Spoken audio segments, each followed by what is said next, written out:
잠시 기도드리겠습니다. 오늘 주님의 말씀을 통하여 우리의 궁극적인 소망이 무엇이 되어야 하는지를 깨닫게 하시고 우리 인생의 목적이 주님이 주신 소망을 향해 나아가는 축복의 시간이 되도록 도와주옵소서. 예수 그리스도의 이름으로 기도드리옵나이다. 아멘.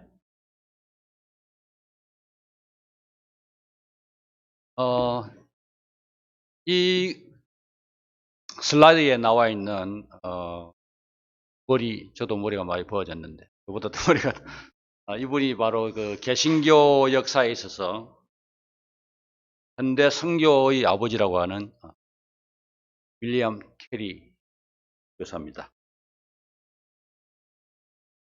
조금 전에 우리가 봉독했던 이 말씀은 예수님께서 이제 부활하신 후 40일 만에 성천을 하셨는데 성천하기 얼마 전에 하신 말씀입니다.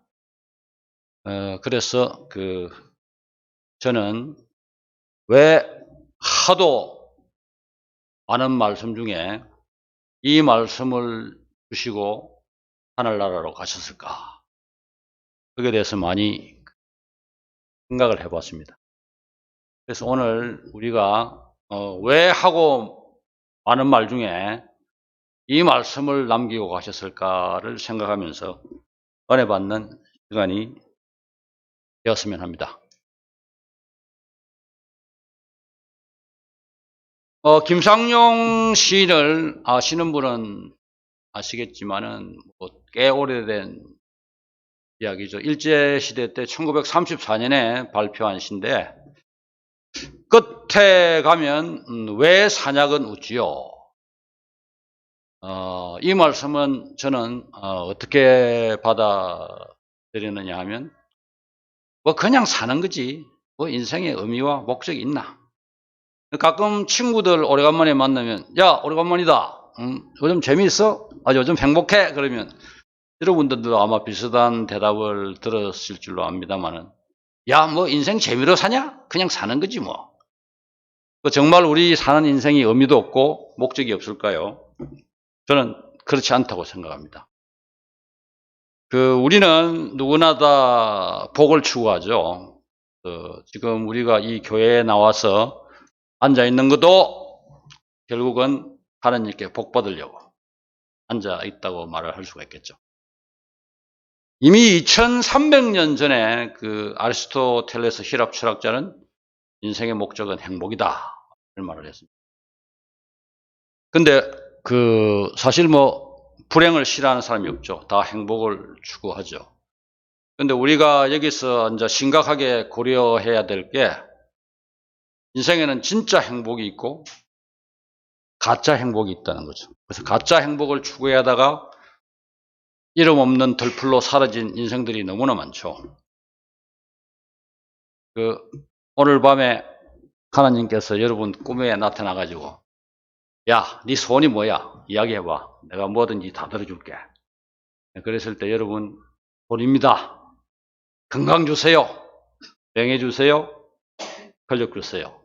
세상 일반 사람들이 추구하는 이 유혹을 뿌리치기 힘든 것들이죠.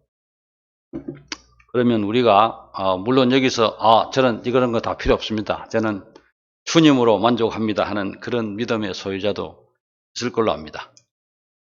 근데 우리가 이 네 가지를 다 가졌던 구약의 인물 중에 한 사람을 보면 솔로몬 왕이 있죠. 솔로몬은 여자가 1000명이었어요. 남자들 여자 싫어하는 분 별로 없을 줄 압니다만 근데 솔로몬이 과연 금은 보화도 있고 병마도 있고 권력도 또 지혜의 대명사 아닙니까? 모든 걸 다 가졌는데 솔로몬이 과연 행복했을까요?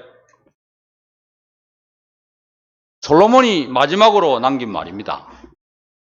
전도서 12장을 보면 헛되고 헛되도다 모든 것이 헛되도다.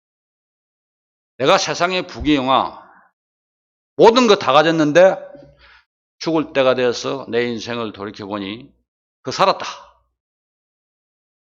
그러면 뭐냐? 솔로몬이 남긴 말이 하나님과 동행하지 않는 그런 삶은 어떤 것을 가져도 우리가 추구하는 궁극적 가치가 아니라는 것을 죽을 때 깨달은 거죠. 근데 우리가 신약에서 예수님을 보면 예수님은 사탄이 유혹하는 그 아주 달콤한 유혹, 조금 전에 우리가 솔로몬이 추구했던 그런 물질, 명예, 권력을 다 거절을 했어요. 왜 예수님은 이 세 가지를 과감하게 거절을 했을까요? 그건 우리가 추구해야 할 것이 아니라는 거죠. 그죠? 소유의 삶은 우리의 궁극적 가치가 아니다 하는 것을 예수님은 확실히 알려주신 겁니다. 그래서 보면 떡으로 살 것이 아니라 말씀으로 우리는 살아야 된다. 그 말씀으로 산다는 것은 뭡니까? 하나님 말씀에 순종하고 실천해야 된다는 말이죠.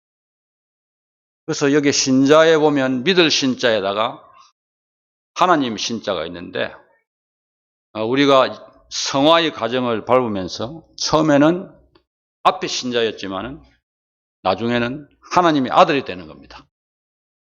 믿습니까? 아멘입니다.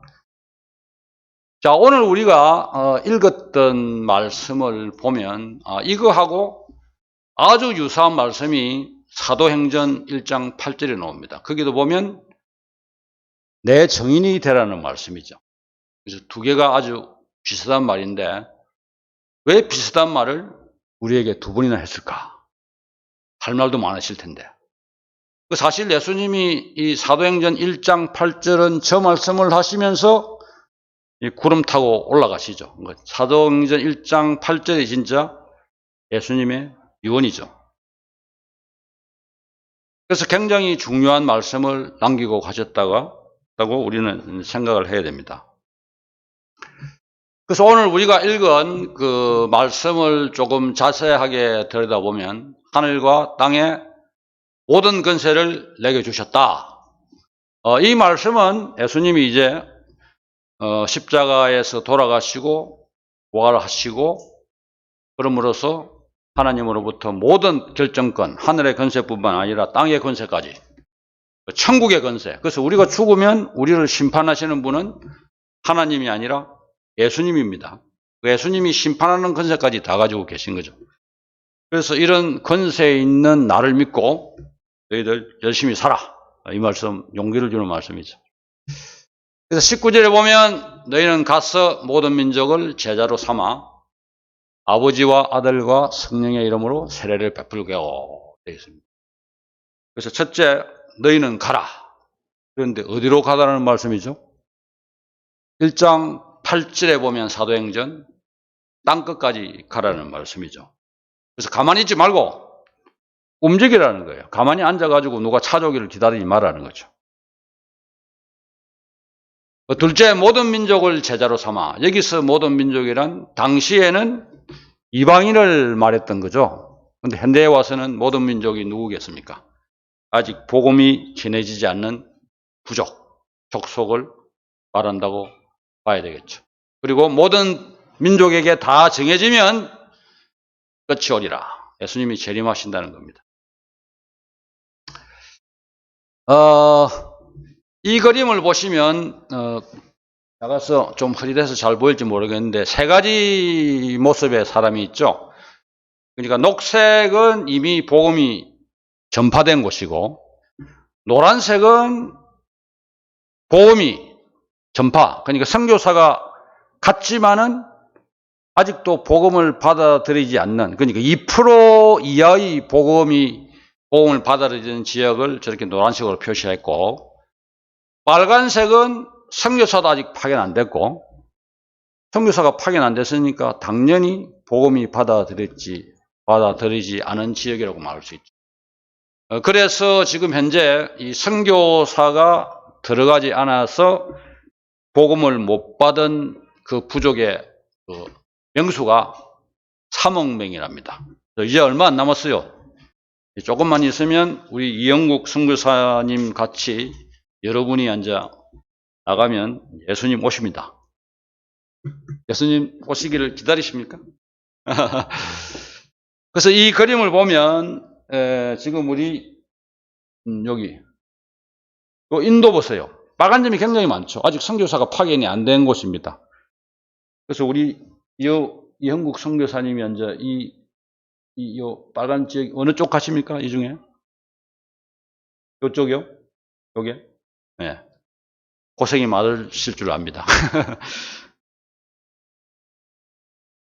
세 번째는 제자로 삼아. 그래서 이제 사람을 낚는 어부가 돼야 된다는 말이죠. 그리고 네 번째는 아버지와 아들과 성령의 이름으로 삼일체라는 것을 강조를 하는 거죠. 그리고 이제 세례를 베풀라. 그래서 예수님을 영접을 했으면 그게 하나의 징표로서 세례를 베풀고 교회 공동체의 일원으로 되었다고 이제 인정을 해주는 거죠. 그리고 20절에는 이제 세례 주고 뭐 제자를 삼은 것으로 끝날 게 아니라 그 양육 과정, 그러니까 분부한 모든 것을 가르쳐 지키게 하라. 가르쳐만 가지면 안 되죠. 그 말씀을 지켜야 되죠. 행함이 없는 믿음은 죽은 거니까 우리가 아무리 말씀을 많이 알아도 그 말씀이 실생활에서 행위로 나타나지 않으면 그건 죽은 믿음이라는 겁니다. 그런데 제자를 삼아 세례를 주라고 했는데 그리고 가르쳐 지키게 해라. 그 말은 참 제자를, 진정한 제자를 만들라는 말씀이겠죠. 그래서 그 예수님께서 진정한 크리스찬이란 뭐냐? 너희가 내 말에 거하면 참으로 내 제자가 된다. 여기서 참 제자의 정의가 나왔습니다. 내 말이 너 속에 거해야 된다. 그래서 우리가 그리스도인을 영어로 크리스찬이라고 이야기를 하는데 이 단어를 조금 분석을 해보면 끝에 IAN, 보통 영어에서 IAN은 그 사람을 말하죠. 그런데 저 IAN을 우리나라 말로 발음을 하면 이안이죠, 이안. 그러니까 이 안에 내 마음속에 그리스도가 있는 사람이 크리스찬이다. 얼마나 외우기가 쉽습니까? 이 안에 그리스도가 있다. 그리고 또 예수님이 그의 안에 산다고, 그러니까 예수님이 내 안에 있다는 말이 무슨 말이냐? 예수님이 행하시는데도 행하는 자라는 거죠. 그러니까 말로만 예수님이 내 마음속에 있다 이렇게 하면 안 되고 예수님이 행하신 대로 행해야 참제자, 그러니까 우리가 리틀 지저스 크라이스트가 되는 겁니다. 우리가 리틀 지저스, 예수님을 닮아가는 삶이 진정한 제자다. 그래서 우리가 예수님이 그러면 공생의 3년 반 동안에 무엇을 하셨나, 어떤 품성을 가지고 사역을 하셨냐, 그걸 알아보아야 할 필요가 있습니다. 그래서 예수님의 품성을 닮아가는 것이 제자의 삶이기 때문에 예수님이 어떤 품성을 가지고 사역을 하셨나를 우리가 알아볼 필요가 있습니다. 이거 안 바뀌었네. 아까 10가지로 네, 10가지입니다. 첫째는 성경 지식입니다. 그래서 우리가 성경을 많이 알고 있어야 됩니다. 그 예수님이 광야에서 사탄에게 유혹을, 3가지 종류의 유혹을 받을 때 다 하나님 말씀으로 물리쳤어요. 그래서 이게 또 공교롭게도 전부 신명기에 있는 말씀입니다. 그 신명기에 있는 말씀으로 한 가지 그 3가지를 각각 다 물리치셨죠. 그래서 얼마나 이 말씀이 권세가 있느냐, 하나님의 말씀이. 그리고 호세아에도 보면 내 백성이 나에 대한 지식이 없기 때문에 망한다고 그랬습니다. 그래서 우리가 하나님을 많이 알아야 우리가 올바른 신앙생활을 할 수 있다. 그리고 그 바울이 30몇 년간을 복음 전파를 효율적으로 할 수 있었던 것은 바울이 당대 그 성경의 대가였어요. 성경에 대해서 해박한 지식을 가지고 있었기 때문에 성공적으로 전도를 할 수 있었다. 이렇게 말할 수가 있습니다. 두 번째는 예수님이 순종의 모범을 보여주셨죠. 그래서 겟세마네 기도에서 처음에는 이 잔을 돌리옵소서 그러다가 나의 원대로 마옵시고 아버지 원대로 하옵소서. 이 순종, 불순종의 대명사는 뭡니까? 우리 구약의 인물 중에 보면 사울 왕이 있죠. 사울 왕이 왕 되자마자 2년 만에 하나님을 불순종하는 그런 행동을 보였기 때문에 다윗에게 왕위를 물려주는 그런 비극이 일어났습니다. 그래서 우리는 순종하는 삶을 살아야 됩니다. 세 번째는 또 예수님은 수시로 기도를 하셨죠. 그리고 또 뭐 중요한 일이 있을 때마다 그러니까 12제자를 선발하실 때도 기도를 하셨고 죽은 나사로를 살릴 때도 기도하셨고 그리고 오병이어의 기적을 베풀 때도 기도를 하셨습니다. 그래서 쉬지 말고 기도하라. 그리고 이 사무엘이 기도하기를 쉬는 것은 죄라고 그랬어요. 그래서 우리 이 새벽 기도 나오시는 분들은 정말 참 축복받으시는 분들입니다. 그래서 여기 보면 예수님이 겟세마네 동산에서 이제 고난의 잔을 앞두고 피눈물을 흘리고 있는데 제자들은 쿨쿨 자고 있습니다. 여유 있게. 그 세 명이 정확하게 얼굴에 표정이 안 나타나서 누군지는 모르겠는데 하여튼 베드로하고 야고보하고 요한 세 사람이 따라가서 저렇게 계속 잠만 자고 있는 아주 나태한 모습을 보이고 있으니까 예수님이 얼마나 참 마음이 아팠겠습니까? 자, 네 번째는 겸손입니다. 예수님이 하늘의 보좌를 버리고 인간의 몸을 입고 왔다는 그 자체가 겸손의 표범이죠. 하나님이 인간으로 오셨다. 그래서 정말 우리가 그 하나님이 제일 싫어하시는 그걸 품성이라고 해야 되나? 하여튼 그 캐릭터가 교만이에요, 교만. 선악과도 결국은 아담의 교만 때문에 내가 하나님과 같이 되리라. 그래서 자기의 정체성을 뛰어넘는 그 교만.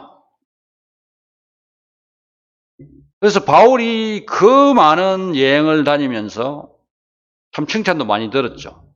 그래서 교만에 빠질 위험이 있으니까 하나님이 사탄의 가시를 줬습니다. 은혜의 가시죠. 바울이 디모데 전서에서 내가 죄인 중에 괴수다. 그 말은 바울이 뭐 진짜 죄를 많이 지어서 죄수라는 말이 아니고 얼마나 하나님의 은혜를 깊이 체험했는가. 그걸 우리에게 알려주는 거예요. 그래서 우리가 하나님의 은혜를 깊이 체험하면 할수록 정말 내가 죄인이구나. 거기서 나온 고백이 내가 죄인 중에 괴수다. 그래서 바울이 그렇게 많은 일을 하고도 고린도전서 15장 10절을 한번 보십시오. 얼마나 겸손한 표현입니까? 내가 나 된 것은 하나님의 은혜다. 그리고 오직 나와 함께 하신 하나님의 은혜로 내가 이 복음 전파의 사명을 수행할 수 있었다고 고백하고 있습니다. 자, 그 다음은 온유입니다. 온유는 많은 사람들이 잘못 이해하고 분도 계시는데 그 온유가 미약한 상태를 말하는 게 아니죠. 예수님이 고난 당하실 때 내가 하늘의 군대를 불러서 너희를 물리칠 힘도 있다. 그렇지만 내가 참노라. 그런 파워를 건세를 가지고 있는데 그 건세를 안 쓰는 그런 상태의 온유죠. 그리고 정말 참 바울이 고린도전서 13장 사랑장에서 고백했듯이 믿음, 소망, 사랑 중에 제일은 사랑이라. 십자가의 사랑만 한 게 이 세상에 있겠습니까?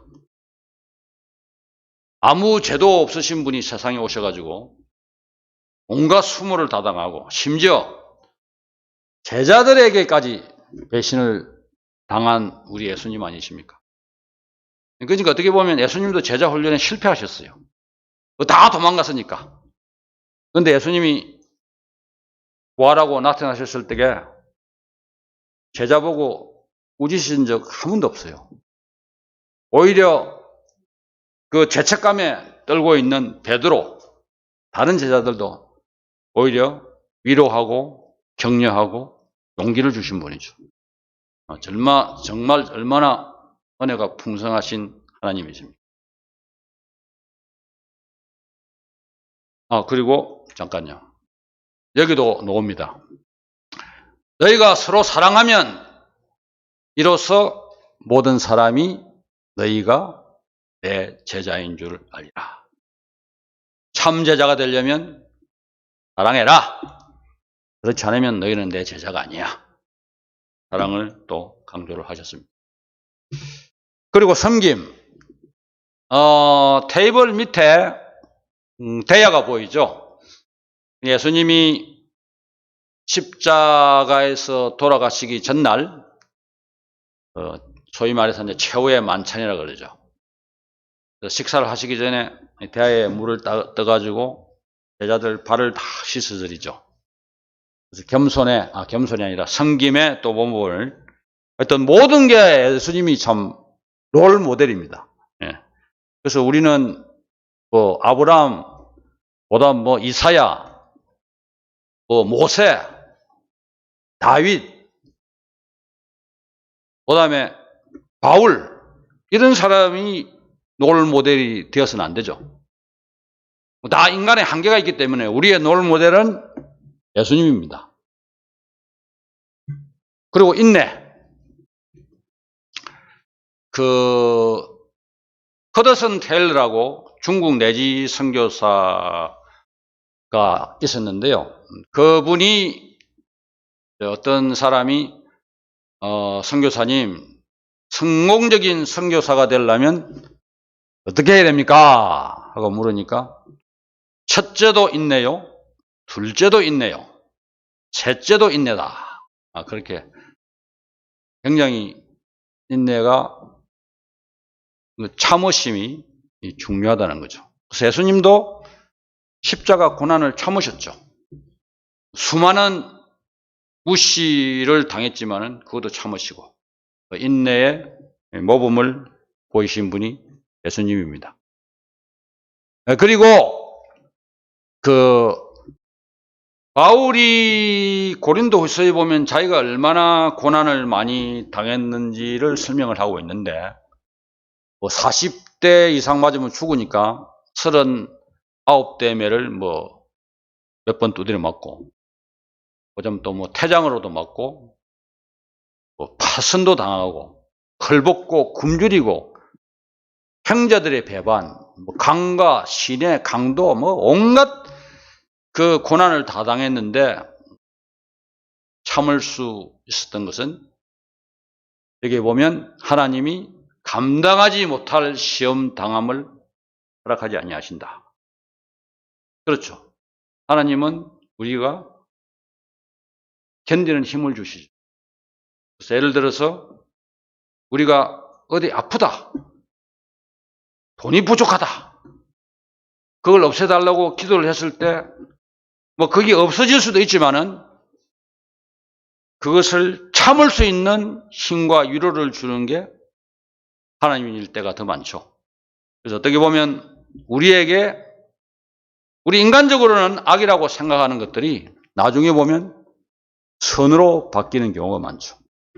그래서 우리가 질병이나 여러 고난을 당할 때에 성숙한 믿음, 또 공감의 능력을 내가 평생 건강하게 살아왔다면 병원에 가서 아픈 환자를 위로한다는 게 어떻게 보면 허식일 수가 있죠. 가식일 수가 있다고요. 내가 한 번도 안 아픈 사람이 어떻게 남이 암에 걸려서 아니면 다른 여러 가지 불치의 병으로 고생을 할 때에 그 환자의 고통을 내가 공감을 할 수가 있겠어요. 그 공감을 하라고 때로는 하나님이 우리에게 악을 주실 수도 있고, 욥의 경우에도 악을 당하지만은 그 악이 하나님의 주권, 권능 안에 있는 거죠. 사탄이 마음대로 못합니다. 다 하나님이 허락하신 범위 내에서 우리에게 고난을 주신다고 믿으셔야 됩니다. 믿습니까? 네, 그리고 이제 믿음입니다. 예수님이 또 믿음의 표본이 되셨죠. 하나님을 믿기 때문에 십자가에 돌아가셨고, 하나님을 믿기 때문에 성육신 하셨고, 그래서 우리가 이 그리스도 예수 안에 있는 믿음과 사랑과 함께 넘치도록 풍성하였도다. 그래서 예수님이 아까 말한 사막에서 마귀의 유혹을 물리치신 것도 성부 하나님에 대한 믿음이 있었기 때문에 가능을 하였죠.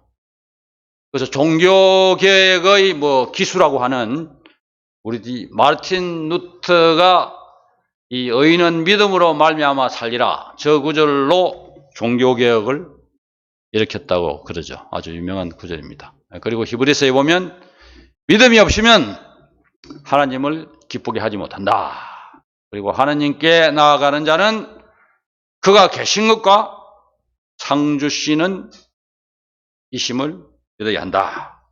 이렇게 되어 있습니다. 그리고 오늘 우리에게 주신 말씀이죠. 예수님의 최고의 관심사는 선교입니다. 선교.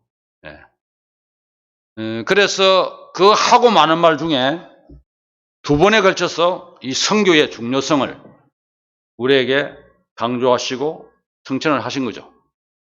그래서 내가 아버지께서 나를 세상에 보내신 것과 같이 나도 너희들을 세상에 보내노라. 그리고 아까도 말씀드렸습니다마는 이제 모든 민족에게 복음이 전파되면 내가 온다. 그래서 저는 제 죽기 전에 올 가능성도, 재림하실 가능성도 많다. 이렇게 생각을 하고 있습니다.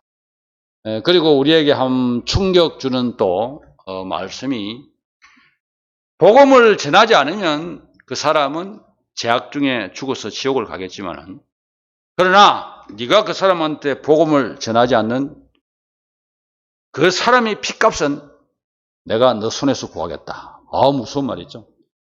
그래서 복음은 전해도 되고 안 전해도 되는 그런 것이 아니라 우리는 죽을 때까지 전도해야 됩니다. 안 그러면 천국 가기 힘들지 않나, 그렇게 생각을 합니다.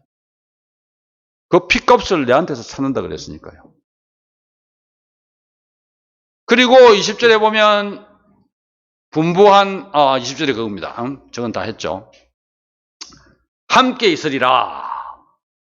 그래서 내가 네가 어디로 가든지 내가 함께 있겠다. 그 임마누엘 하나님이심을 강조를 하셨습니다. 근데 예수님께서 내가 너희를 보내는 것이 마치 어린 양을 이리 가운데 보낸 것 같도다. 왜 이런 말씀을 하셨을까요? 우리가 살아가는 현대는 이 하나님을 믿기가 상당히 어려운 그런 환경 속에 있습니다. 그래서 현대 사회의 그 풍조가 종교다원주의, 그러니까 어느 종교든지 구원이 있다. 그리고 물질주의, 이 자본주의 사회가 돈을 너무나 강조를 하죠. 그리고 윤리적 상대주의. 윤리라는 거 절대적인 윤리는 없어. 다 상대적인 가치일 뿐이야. 그다음 나르시시즘은 네가 바로 신이 될 수 있어. 이런 자기 도취. 이런 것들이 다 옆에 보시는 바와 같이 에베소서 6장에 마귀가 4종류가 있다고 했는데, 이게 권세자 순수대로 얼마나 권세가 파워풀하냐. 통치자가 제일 파워풀하고 4번의 약한 영들은 그 쪼무레기 귀신들입니다. 그런 귀신들이 다 주는 저 가치관이라는 거죠. 그래서 내가 이런 풍조로 물들어 있는 사회에 너희를 보내는 것은 마치 이때 보내는 것 같아. 그래서 하느님께서는 우는 사자가, 대적마귀가 우는 사자같이 삼킬 자를 찾느니 너희들은 조심해라. 그래서 항상 하나님의 전신갑주를 인해라. 전신갑주가 6가지 무기가 있는데 5가지는 방어용이고 1가지가 공격용입니다. 그게 뭐냐? 성령의 검, 하나님의 말씀이죠. 그래서 예수님이 이 말씀으로 다 마귀의 대적을 물리쳤듯이 이 마귀가 제일 두려워하는 게 하나님 말씀입니다. 그래서 우리가 하나님 말씀을 많이 알고 있어야 적재적소에 하나님 말씀으로 마귀를 물리칠 수 있다는 거죠. 그래서 하나님께서 또 우리에게 용기를 주는 여러 말씀을 하십니다. 내가 너희를 고아와 같이 버려주지 않겠다. 그리고 모세가 죽고 여호수아가 이스라엘 백성을 맡았을 때 상당히 위축되어 있는 상태죠. 내가 모세만큼 그런 파워도 없는데 내가 어떻게 이 백성을 가나안으로 데려갈 수 있을까? 그렇게 고민할 때 하나님이 딱 나타나셔 강하고 담대하라. 두려워하지 말라. 내가 너와 함께하리라. 이렇게 용기를 주시고, 용기뿐만 아닙니다. 사실 우리가 뭐 할 수 있는 일이 전도? 우리가 구원 못합니다. 구원은 하나님한테 달린 거죠. 우리는 단지 도구로서 노력할 뿐이죠. 하나님께서 하십니다. 우리는 도구에 불과하다. 항상 겸손한 자세로 참 이 죄인인 우리를 하나님의 사업에 참여시켜 주시는 것만 해도 우리는 감사를 드려야죠. 그리고 또 성령을 보내주겠다. 그래서 너희와 영원히 함께하리라. 구약에는 이 성령이 위에서 임해가지고 사울도 우리가 저 사무엘서를 보면 여러 번 임한 것을 볼 수가 있어요. 그렇지만은 떠났잖아요. 떠나니까 사울이 광기에 빠지고 무당을 찾아가고 이런 하지 말아야 될, 심지어 제사장을 다 죽입니다. 그러면 안 되죠. 그게 이제 이 악령에 쌓이면 그렇게 되는 거죠. 그래서 우리는 그리고 신약에 와서는 이제 성령이 우리 안에 내주를 합니다. 떠나지 않아요. 한번 받아들인 분은 단지 우리가 성령이 원하시지 않는 일을 하면 성령이 우리 속에서 슬퍼하시죠. 성령이 기뻐하시는 그런 일을 하셔야 됩니다.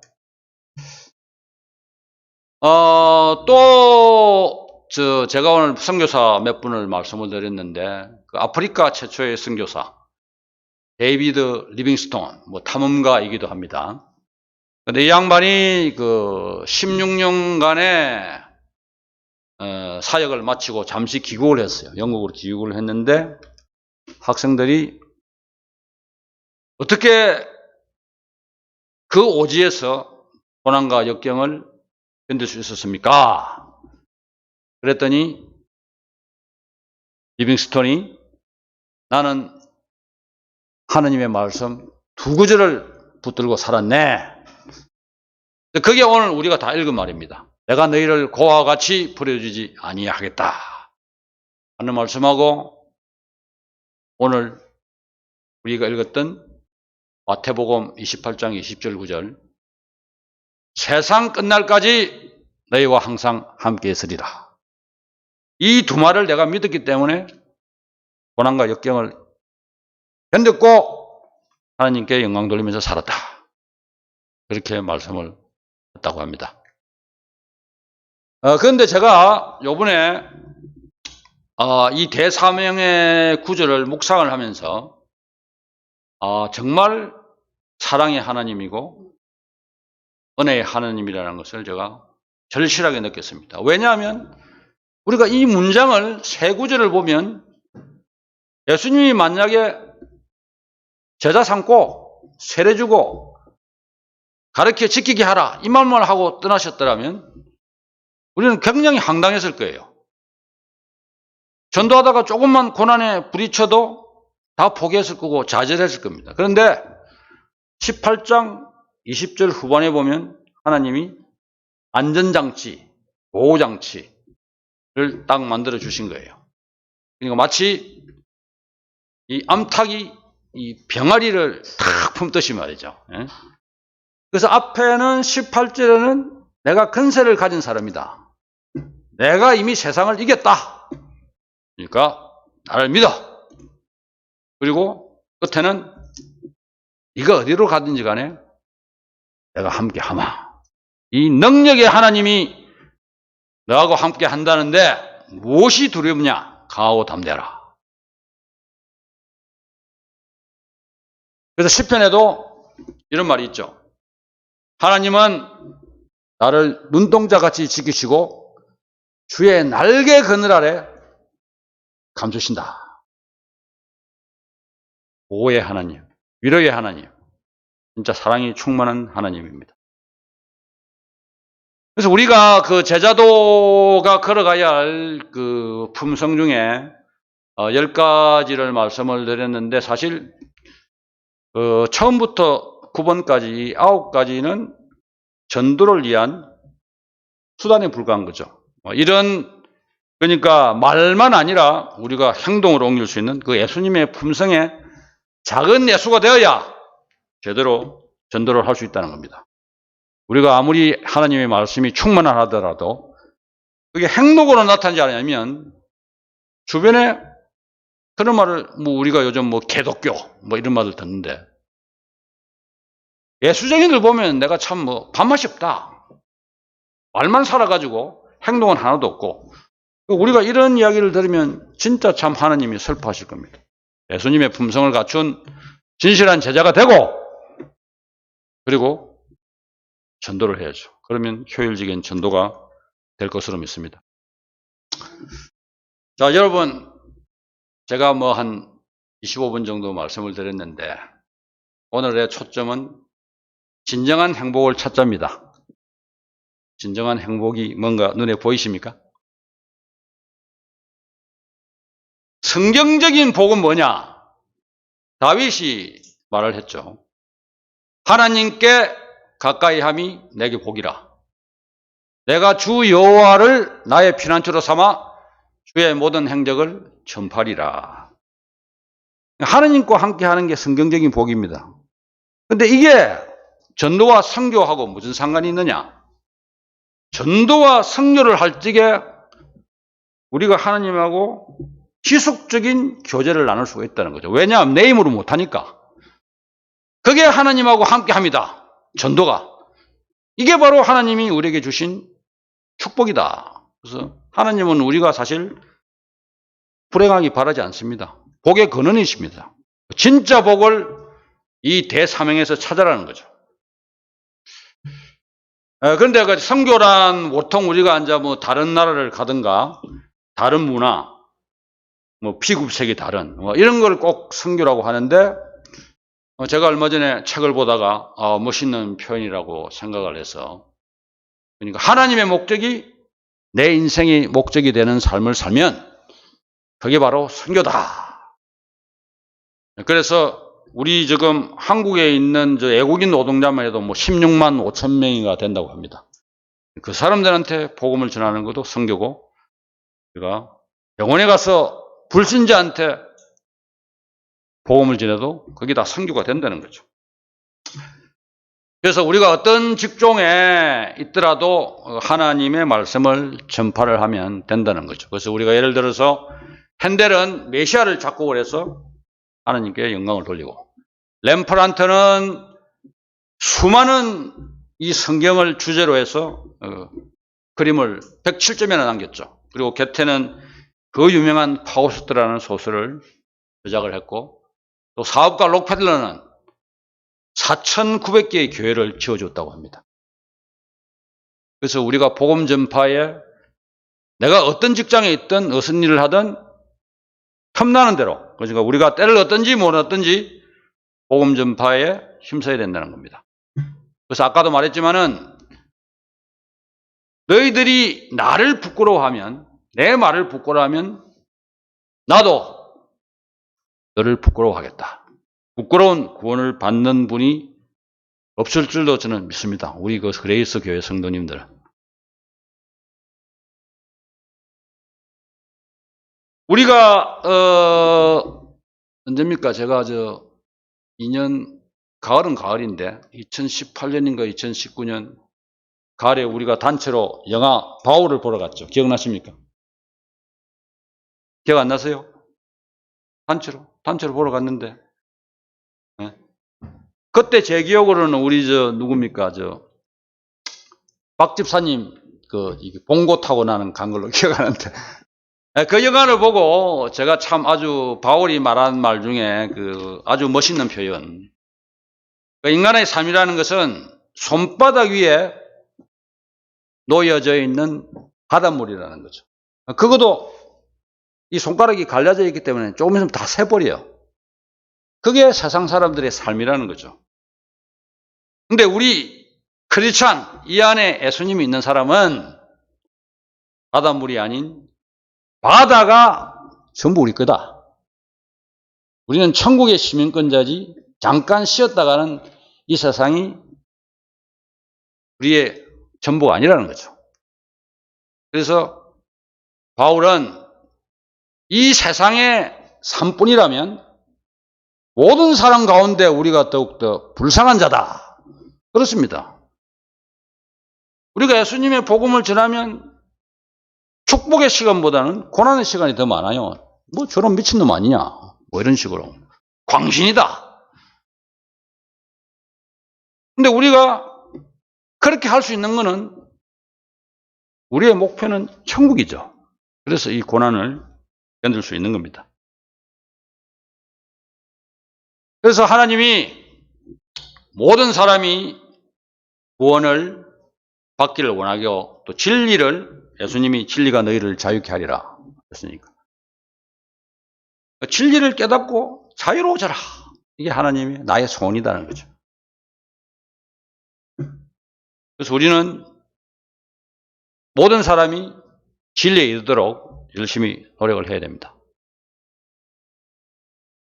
제가 4년 반 전에 이 바울이 순교를 당한 그 자리에 성바울 기념교회가 있습니다. 그래서 제가 4년 반 전에 거기를 방문한 적이 있는데, 그 가이드 말을 들으니까 그 교수대까지 이 자갈밭이 한 50m, 폭은 한 요 정도 돼요. 그 자갈밭을 바울이 걸어간 게 아니라 무릎으로 걸어갔다는 겁니다. 그러면서 손을 들고 찬송을 부르면서 갔다. 제가 그 말을 들었을 때, 이 사도 바울이 그 거리를 걸어가면서 틀림없이 낭독인지 아니면 뭐 머릿속으로 생각했는지 하는 그런 구절이 있었을 거다. 그래서 그 구절이 뭐냐면, 디모데후서 4장에 보면 나는 선한 싸움을 싸우고 나의 달려갈 길을 마치고 믿음을 지켰으니 이제 후로는 나를 위하여 의의 멸류관이 예비되었으므로 주 곧 의로우신 재판장이 그날에 내게 주실 것이며 내게만 아니라 주의 나타나심을 사모하는 모든 자에게도니라.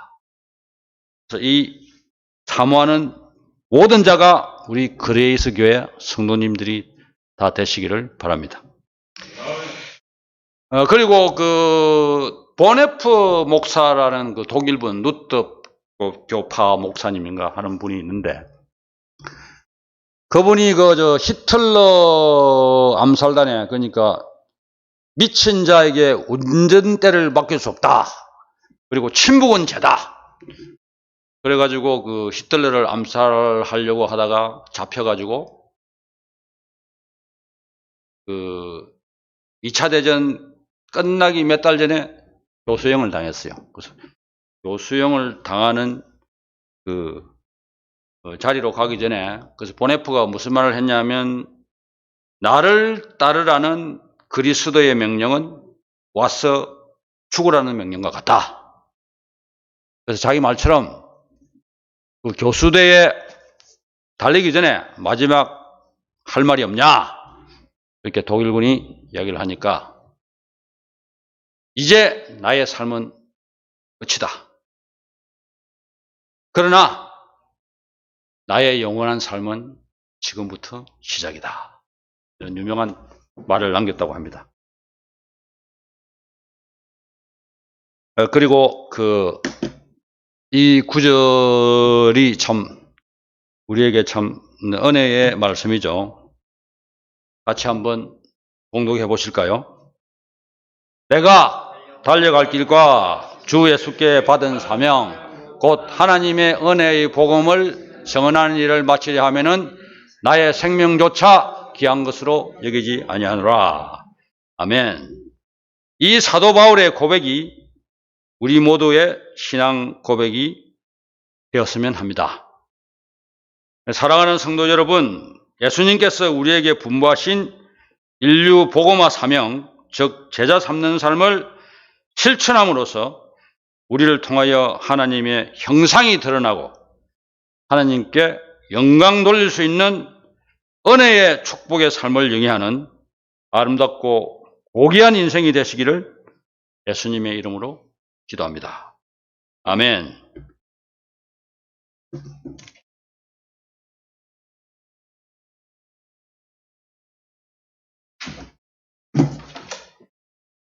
네, 많은 은혜 받으셨을 줄 믿습니다. 네.